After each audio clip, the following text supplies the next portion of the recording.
حضرت آدم علیہ السلام کی پیدائش سے پہلے اس دنیا میں جنات موجود تھے اور ان کا سردار عزازیل اور اس کی بیوی کبیرہ جو کہ اس دنیا کو اپنی سلطنت سمجھ کے گزار رہے تھے۔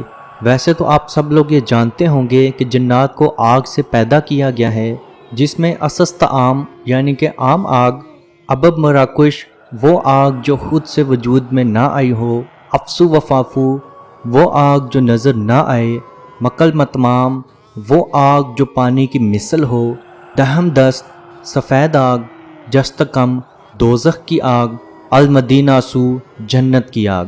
جنات کو اللہ پاک نے افسو وفافو یعنی کہ اس آگ سے پیدا فرمایا جو نظر نہیں آتی۔ اگر ہم اس کو عام زبان میں بولیں تو وہ آگ جو شعلہ بن کے ہوا میں غائب ہو جاتی ہے، اور یہی وجہ ہے کہ فزیکلی جنات کسی بھی شکل میں موجود نہیں ہے، اور یہی وجہ ہے کہ جنات کسی کے بھی جسم میں آسانی سے انٹر ہو سکتے ہیں۔ اگر ان کی فزیکل اپیرنس یا فزیکل باڈی موجود ہوتی تو وہ دوسری باڈی کے اندر جا نہیں سکتے تھے۔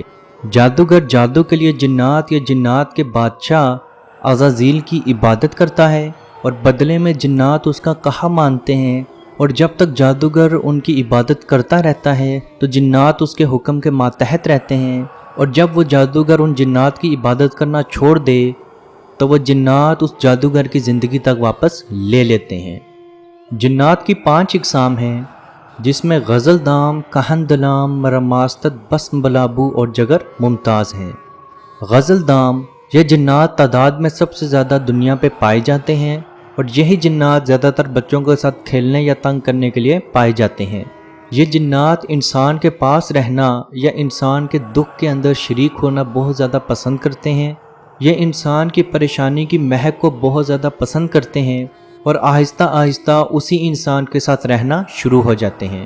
مرماستت یہ جنات عزازیل کے ساتھی ہیں۔ انہوں نے عزازیل کی بیعت لی کہ انسان کو جہاں تک ہو سکے، جس طرح سے ہو سکے نقصان پہنچانے میں ہم تمہارے ساتھ ہیں۔ بسم بلابو یہ جنات میں سب سے زیادہ طاقتور جنات پائے جاتے ہیں، اور ان جنات کو قابو کرنا یا ماتحت کرنا بہت زیادہ مشکل کام ہے، لیکن جس جادوگر کے پاس بسم بلابو جن قابو ہو جائے تو اس سے زیادہ طاقتور جادو کوئی نہیں کر سکتا۔ ان جنات کو تیکھی اور کھٹی خوشبو بہت زیادہ پسند ہے، اور یہی وجہ ہے کہ زیادہ تر جادوگر عمل کرتے وقت اپنے پاس مرچ اور نیمبو ضرور رکھتے ہیں۔ جگر ممتاز یہ قبیلہ عزازیل ہے، یعنی کہ شیطان کا اپنا قبیلہ ہے، اور اس میں 7 ہی افراد ہیں، اور یہ وہی قبیلہ ہے جو کہ جنت سے نکالا گیا، جس میں عزازیل، اس کی بیوی کبیرہ، اس کا بڑا بیٹا بلابا، اس کا چھوٹا بیٹا کفف، لکیک، معافہ اور لبابہ ہے۔ یہ قبیلہ عزازیل ہے، اور آج تک یہ قبیلہ عزازیل کا بدلہ لینے کے لیے انسان سے دشمنی نبھا رہا ہے۔ حضرت ابو ہریرہ رضی اللہ عنہ سے مروی ہے کہ رسول اللہ صلی اللہ علیہ وسلم نے انہیں رمضان میں زکوٰۃ کی حفاظت پر مقرر فرمایا، تو ان کا کہنا ہے کہ ایک شخص اچانک میرے پاس آیا اور غلے سے مٹھیاں بھرنا شروع ہو گیا۔ میں نے اسے پکڑ لیا تو میں نے اس سے کہا کہ اللہ کی قسم میں تجھے رسول پاک صلی اللہ علیہ وسلم کی خدمت میں لے چلوں گا۔ اس پر اس نے مجھ سے کہا میں بہت زیادہ محتاج ہوں، میرے بال بچے ہیں اور میں سخت ضرورت مند ہوں۔ حضرت ابو ہریرہ رضی اللہ عنہ نے اس بات پر اس کو چھوڑ دیا کہ وہ آئندہ چوری نہیں کرے گا۔ صبح ہوئی تو رسول اللہ صلی اللہ علیہ وسلم نے پوچھا، اے ابو ہریرہ گزشتہ رات تمہارے قیدی نے کیا کہا؟ تو حضرت ابو ہریرہ نے کہا وہ سخت ضرورت مند اور بال بچوں والا تھا، مجھے اس کا رونا دیکھ کے اس پہ ترس آ گیا۔ رسول اللہ صلی اللہ علیہ وسلم نے فرمایا وہ تم سے جھوٹ بول رہا ہے، وہ آج رات پھر آئے گا۔ اس پہ حضرت ابو ہریرہ رضی اللہ عنہ نے فرمایا اب مجھے یقین ہو چکا تھا کہ وہ شخص دوبارہ ضرور آئے گا، اور اس لیے میں اس کی طاق میں بیٹھ گیا۔ جب وہ رات آئی تو پھر سے وہ شخص چوری کرنے کے لیے آ گیا، اور میں نے اس کو دوبارہ پکڑ لیا اور کہا اب تو میں تجھے رسول اللہ صلی اللہ علیہ وسلم کی خدمت میں ضرور پیش کروں گا۔ تو اس نے پھر سے وہی کہا کہ میں سخت ضرورت مند ہوں، بال بچوں والا ہوں، آئندہ میری توبہ میں دوبارہ کبھی نہیں آؤں گا۔ اس مرتبہ پھر حضرت ابو ہریرہ نے اس کو چھوڑ دیا۔ پھر جب صبح ہوئی تو رسول اللہ صلی اللہ علیہ وسلم نے پوچھا ابو ہریرہ تمہارے قیدی نے کل کیا کہا؟ تو حضرت ابو ہریرہ نے کہا کہ مجھے اس پہ رحم آ گیا۔ تو رسول اللہ صلی اللہ علیہ وسلم نے فرمایا وہ جھوٹا ہے، وہ آج رات پھر آئے گا۔ وہ شخص تیسری مرتبہ پھر غلے میں سے چوری کرنے کے لیے آ گیا تو اس بار حضرت ابو ہریرہ رضی اللہ عنہ نے اس کو پھر سے پکڑ لیا اور کہا کہ اس بار تو جو مرضی کر لے، تو جو مرضی کہہ دے، میں تجھے نہیں چھوڑوں گا۔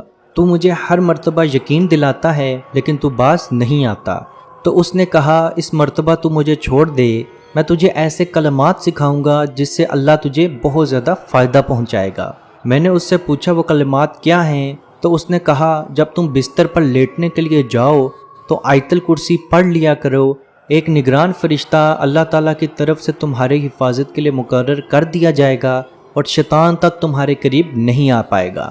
حضرت ابو ہریرہ رضی اللہ عنہ نے اس شخص کو چھوڑ دیا اور صبح رسول پاک صلی اللہ علیہ وسلم کو بتایا تو اس پہ آپ صلی اللہ علیہ وسلم نے فرمایا کہ وہ شخص تو جھوٹا تھا لیکن وہ یہ بات سچ کر گیا۔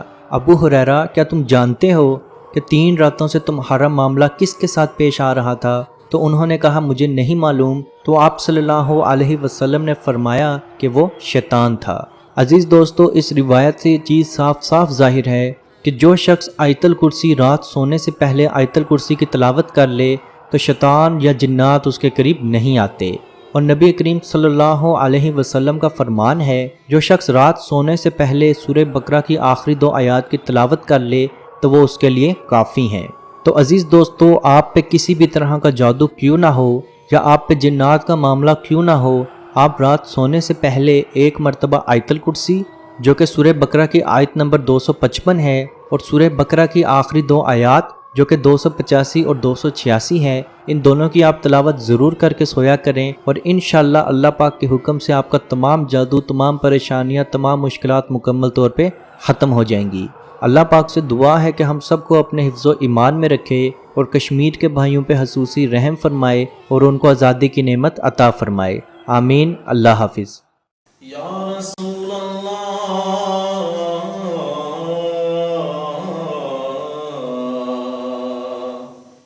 انظر حالنا، یا حبیب اللہ اسمع قالنا، اننی فی بحر غم مغرق ہز یدی سہل لنا اشقالنا۔